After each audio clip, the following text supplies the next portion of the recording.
वास्तविक संख्याएं। कक्षा 10 की इस प्रश्नावली में हम आज इस वीडियो में धनात्मक पूर्णांकों के दो महत्वपूर्ण गुणों के बारे में पढ़ेंगे। पहला है यूक्लिड विभाजन एल्गोरिदम और दूसरा है अंकगणित की आधारभूत प्रमेय। यूक्लिड विभाजन एल्गोरिदम का प्रयोग दो धनात्मक पूर्णांकों का महत्व समापवर्तक या HCF परिकलित करने में करेंगे। दूसरी ओर अंकगणित की आधारभूत प्रमेय का संबंध धनात्मक पूर्णांकों के गुणन से है। हम जानते हैं कि प्रत्येक भाज्य संख्या को एक अद्वितीय रूप से अभाज्य संख्याओं के गुणनफल के रूप में व्यक्त किया जा सकता है। यही महत्वपूर्ण तथ्य अंकगणित की आधारभूत प्रमेय है। अब देखिए, भाज्य संख्याएं क्या होती हैं? भाज्य संख्याएं वह संख्याएं होती हैं जो अभाज्य संख्याओं के गुणनखंड से बनी गुणनखंडों से बनी हुई होती है। जैसे देखो, ये है 14 यानी 14। इसके अंदर इसके जब हम गुणनखंड करते हैं तो इसके गुणनखंड होते हैं 2 × 7, यानी यह दोनों ही संख्या 2 और 7 दोनों ही अभाज्य संख्या है और 14 हमारी क्या है? भाज्य संख्या है। सर्वप्रथम हम इन वास्तविक संख्याओं में आधारभूत प्रमेय के दो मुख्य अनुप्रयोग देखेंगे, जैसे √2, √3 और √5 प्रकार की संख्याओं की अपरिमेयता सिद्ध करने का कार्य करेंगे। दूसरा, हम किसी परिमेय संख्या का दशमलव प्रसार कब शांत होता है तथा कब अशांत आवर्ती होता है, इसके बारे में जानने का प्रयास अंकगणित की आधारभूत प्रमेय के द्वारा करने का प्रयास करेंगे। सर्वप्रथम हम ये देखते हैं कि यूक्लिड विभाजन प्रमेय का क्या होती है और इसका किस प्रकार से अनुप्रयोग होता है। हम दो के युग्म लेते हैं, संख्याओं के युग्म लिया हमने। पहला लिया 17 और 6, जहां हमने 17 में 6 का भाग लगाया और इस संख्या में जब हमने 6 से विभाजित किया तो 6 दूनी होता है 12 और हमने इस 12 को यहाँ इसमें से 17 में से घटाया। जब हमारे पास में शेष फल में हमको 5 प्राप्त हुए। अब देखिए, इस भाग को देखिए, यहाँ जो 6 है यह भाजक है। क्या है? भाजक। 17 है हमारी भाज्य संख्या, 2 है हमारा भागफल और 5 है हमारा शेषफल। अर्थात जो ये 17 है यह हमारे को किस प्रकार प्राप्त हुआ? यह हमारे को प्राप्त हुआ भाजक गुणा भागफल, यानी 6 गुणा 2 कर दिया हमने। ठीक है, और ये हुआ 6 दूनी 12 प्लस हमने इसमें क्या जोड़ दिया? 5 शेषफल जोड़ दिया। इस प्रकार हमको यह संख्या प्राप्त हो गई। ठीक है, तो यह एक प्रकार का संबंध है। उसी प्रकार से जो दूसरा है 5 = 12 × 0। अब आप कहेंगे 5 में 12 का भाग जाता ही नहीं है, तो हम देखिए 5 हमारे पास में यह है संख्या है। अब इसमें यदि हमने 12 भाजक माना, जैसे ये 12 को हमने क्या माना? भाजक। अब 5 तो संख्या छोटी है, इसमें भाजक 1 हो ही नहीं सकता, क्योंकि सबसे यदि 1 से हम इसको गुणा करेंगे तो 12 होगा। इसलिए हम इसको क्या करते हैं? 0 से ही गुणा कर देते हैं। तो 12 को जब हमने 0 से गुणा किया तो हमको यहाँ 0 प्राप्त होगा। अब हम 5 में से 0 को घटाएंगे तो यहाँ हमें 5 शेषफल में प्राप्त होगा। इस प्रकार देखिए कि यह संबंध सही है, क्योंकि यहाँ 12 5 से बड़ा है। तो यह भी एक संबंध हमें प्राप्त हुआ। तीसरा है हमारे को 20 = 4 × 5 + 0। अब हमने यहाँ 20 को क्या किया? 20 में हमने भाग लगाया। किससे? हमने भाग लगाया इससे 4 का भाग लगाया। तो जब हमने 4 का भाग लगाया तो यह कितनी बार गया? 5 बार चला गया। तो 4 × 5 = 20। अब 20 में से हमने 20 घटा दिया तो हमारे पास में संख्या क्या बची? 0 हमको प्राप्त हुई। इसका मतलब ये 4 और ये दोनों गुणा किए तो 4 पंजे 20 होते हैं, प्लस इसमें शेषफल को भी जोड़ा तो हमें 20 जो भाज्य संख्या वो प्राप्त हो गई। तो इसलिए 20 का संबंध हम इस प्रकार से लिख सकते हैं, 20 बराबर 4 गुणा 5 प्लस 0, अर्थात 20 में 4 5 बार जाता है और कुछ शेष नहीं बचता है। अर्थात धनात्मक पूर्णांकों a और b के प्रत्येक युग्म के लिए हमने ऐसी पूर्ण संख्याएं q और r ज्ञात कर चुके हैं। q मतलब भागफल और r है हमारा शेषफल कर चुके हैं कि हमें एक संबंध प्राप्त होता है a बराबर बी क्यू प्लस r, जहां r होगा हमारा हमेशा भाजक से छोटा होगा तथा शून्य के बराबर या उससे बड़ा होगा। तो q और r को हम क्या कहेंगे, भागफल और शेषफल कहते हैं। इसका औपचारिक कथन इस प्रकार है, यूक्लिड विभाजन प्रमेय का दो धनात्मक पूर्णांक a और b दिए रहने पर ऐसी अद्वितीय पूर्ण संख्याएं q और r विद्यमान है कि a बराबर बी क्यू प्लस r, जहां r b से छोटा है तथा शून्य से बड़ा है। यूक्लिड विभाजन एल्गोरिदम इसी प्रमेय का पर आधारित है, अर्थात इस प्रमेय का को हम लेमा भी इंग्लिश में कह सकते हैं। चलिए अब आगे देखते हैं इसको हम किस प्रकार से दर्शा सकते हैं। यूक्लिड विभाजन एल्गोरिदम यदि दो धनात्मक पूर्णांक का एचसीएफ परिकलित या गणना, परिकलित का मतलब होता है गणना करने की एक तकनीक है, जहां दो धनात्मक पूर्णांक हैं a और b और इसका सबसे बड़ा पूर्णांक हो गया d। तो इसका जो a और b का जो एचसीएफ है वह इसका सबसे बड़ा पूर्णांक क्या होगा, d होगा, जो a और b दोनों को पूर्णतया विभाजित करता है। यानी ये इसका एचसीएफ है तो इसका मतलब इसका पूरा a में भी पूरा भाग जाता है और b में भी पूरा भाग जाता है। यह एल्गोरिदम किस प्रकार कार्य करता है, मान लीजिए हमें 455 और 42 का एचसीएफ ज्ञात करना है। तो देखिए 455 जो संख्या है वो क्या है, 42 से बड़ी है, इसलिए हम बड़ी संख्या में हम छोटी संख्या से विभाजित करते हैं। अब हम बड़े पूर्णांक 455 से प्रारंभ करते हैं। जब हमने 42 का इसमें भाग देंगे तो 420 बार जाएगा, 420 तक चला जाएगा और हमारे को यानी 420 कब आएंगे, 10 बार में हमें प्राप्त होते हैं। देखिए यहाँ कि यहाँ हमने लिखा भाज्य, यानी ये कितना है हमारा 455 है। अब हमने यहाँ लिखा हमने 42, ये हमारा भाजक है, इससे हम इसको विभाजित करते हैं तो 10 बार इसका अधिकतम भाग देते हैं तो यहाँ आता है 420। अब हम 455 में से 420 को घटाएंगे तो हमें 35 प्राप्त होंगे, अर्थात 42 गुणा 10 प्लस शेषफल 35। अब हम अगले चरण में क्या करते हैं, पूरा शेषफल 35 बचने के कारण यदि यहाँ शेषफल 0 आ जाता है इस प्रकार, तब हम हमारा भाग देने की जो प्रक्रिया है उसको हम रोक सकते थे, लेकिन अब हम इसे यहाँ नहीं रोकेंगे।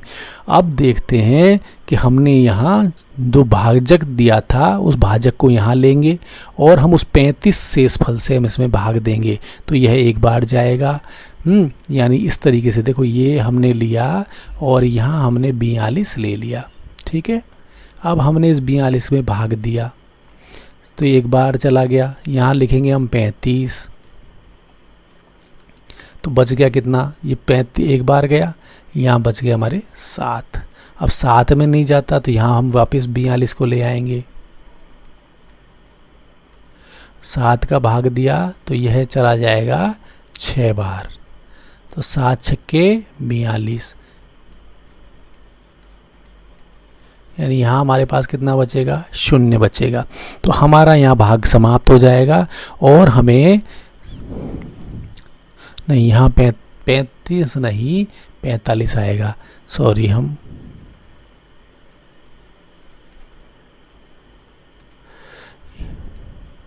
यहाँ 7 बचेगा और 7 का हम क्या करेंगे, इस 35 में हम भाग देंगे। क्योंकि यह हमारा भाजक है। तो 7 का भाग हम 35 में देंगे। पहले हमने 35 का भाग 42 में दिया था, 42 का 455 में दिया था, तो यह भाग चला गया हमारा 5 बार, यानी अर्थात 7 पंजे 35 हमें प्राप्त हो गया। और इस 35 को प्राप्त होने यहाँ हमें 0 प्राप्त होता है, यहीं हमारी भाजक प्रक्रिया रुक जाएगी। अर्थात हमारा जो ये 7 है ये हमें क्या प्राप्त होगा, हम इन दोनों संख्याओं का HCF प्राप्त होता है। और हम इसकी सत्यता की जांच 455 और 42 के सभी गुणनखंडों को लिखकर भी प्राप्त कर सकते हैं। आगे देखिए, यूक्लिड विभाजन एल्गोरिदम के कितने चरण हैं उनको हम स्पष्ट कर रहे हैं कि यदि मान लीजिए दो संख्याएं, दो धनात्मक पूर्णांक हैं C और D, जहां C D से बड़ा है, तब क्या करेंगे, C में हम D से भाग लगाएंगे और हमें भागफल प्राप्त होगा Q और शेषफल प्राप्त होगा R। मान लीजिए कोई शेषफल प्राप्त होता है हमें R, यहाँ R है जो D से छोटा होगा लेकिन 0 से बड़ा होगा, और यह प्रक्रिया हम जब तक करते रहेंगे जब तक हमें शेषफल 0 प्राप्त नहीं हो जाता है। तो इस प्रक्रिया को तब तक हम जारी रखेंगे, और जो अंत में जो भाजक प्राप्त होता है, अंत में प्राप्त भाजक ही वांछित HCF है, यानी वह वही महत्तम समापवर्तक है। यह एल्गोरिदम इसलिए प्रभावशाली है क्योंकि HCF CD बराबर HCF DR होता है, जहां HCF CD का अर्थ है C और D का HCF। चलिए हम कुछ उदाहरणों से समझने का प्रयास करते हैं। यहाँ हमने दो संख्याएं ली हैं, 4052 और 12576। यहाँ जो 12576 है वो 4052 से बड़ा है, इसलिए हम इसमें यूक्लिड विभाजन प्रमेयिका का प्रयोग कर इसमें महत्तम समावर्तक प्राप्त करने के लिए वही तरीका अपनाएंगे जो हमने पीछे अपनाया है, यानी A बराबर BQ प्लस R।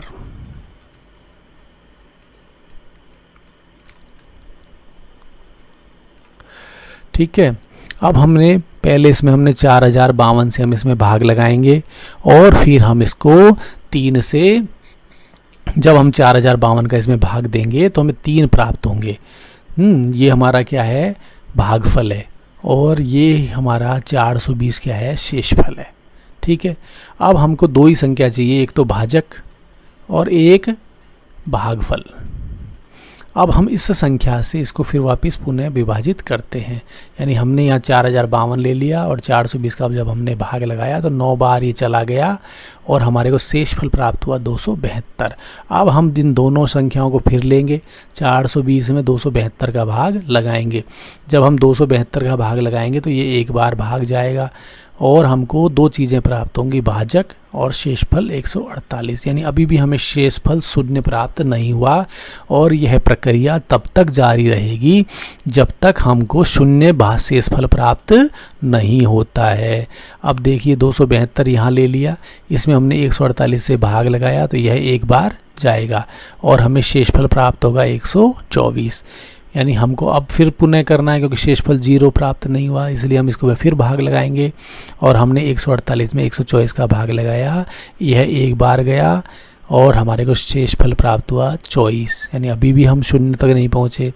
अब हम 124 में फिर 24 का भाग लगाएंगे तो हमें 5 बार भागफल जाएगा और 0 शेषफल होगा 4, यानी अभी भी हमें 0 प्राप्त नहीं हुआ। फिर हम इस प्रक्रिया को दो पुनः अपनाएंगे और 24 में हम किसका भाग लगाएंगे, 4 का भाग लगाएंगे, तो यानी 24 में हमने 4 का भाग लगाया, शेषफल रहा हमारा 6 और वो भागफल रहा 6 और 0 प्राप्त हुआ।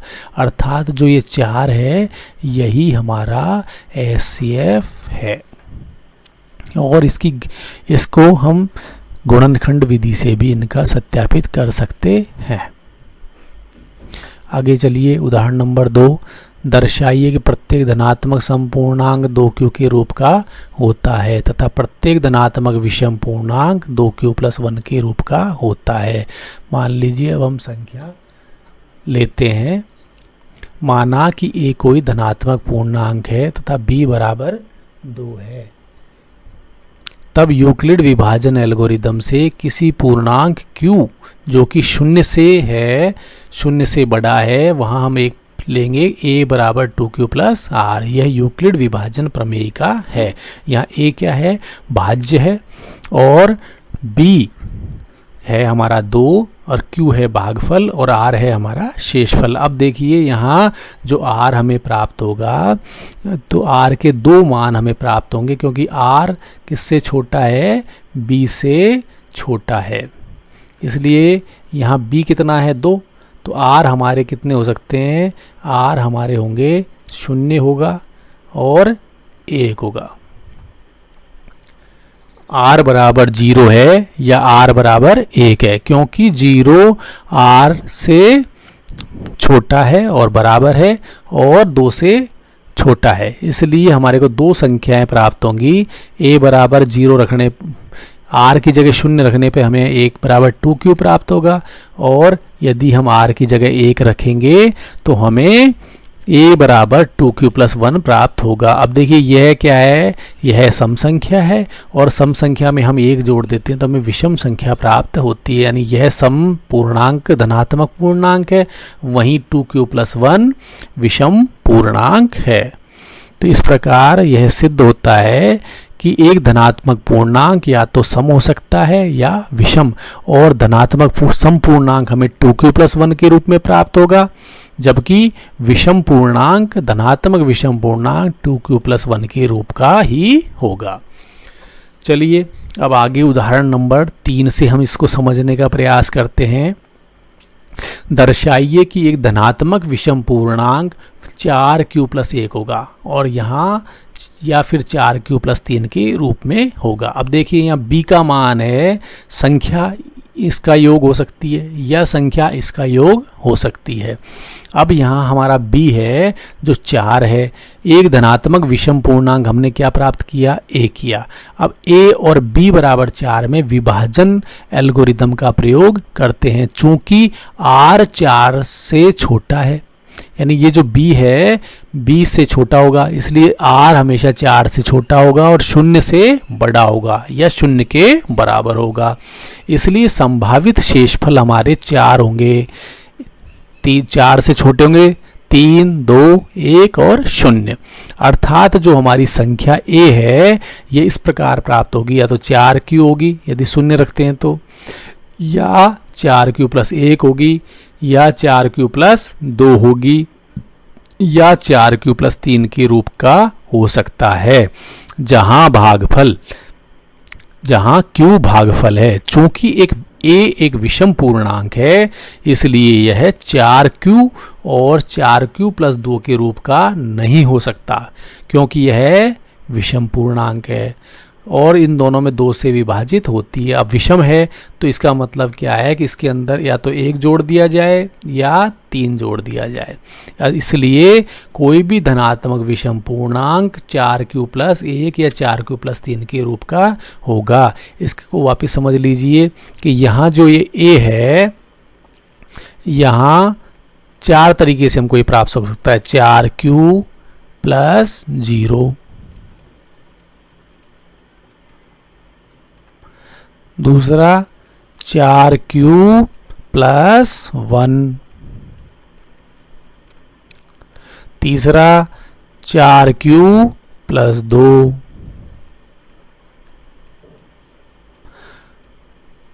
और चौथा प्राप्त होगा हमें 4Q + 3 के रूप का प्राप्त होगा। अब इनमें से देखिए ये 2 तो धनात्मक समपूर्णांक है और ये जो 2 हैं ये